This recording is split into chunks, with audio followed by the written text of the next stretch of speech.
summer কেম্পৰ সৈতে জড়িত হৈ আছে ফটোগ্ৰাফিৰ বহুকেইগৰাকী ব্যক্তি মোৰ সৈতে এই মুহূৰ্তত শুভম ভট্টাচাৰ্য আছে এগৰাকী জনপ্ৰিয় ফটোগ্ৰাফাৰ আৰু সকলোৱে জানে তেওঁ অনুষ্ঠানলৈ স্বাগতম জনাইছো শুভম দা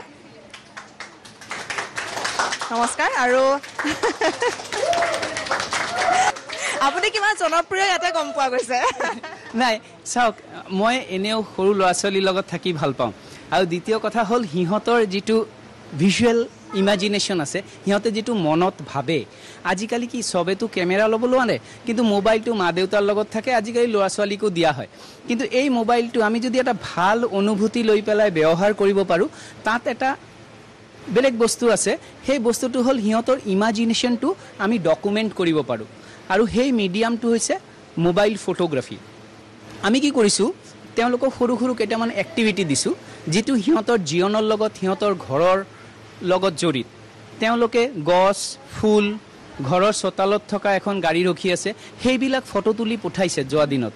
আৰু তাক আমি অলপ ফটোগ্ৰাফিক গ্ৰামাৰ এড কৰিছো যে গোল্ডেন পইণ্টছ কি হয় ফ্ৰেম কেনেকে কৰে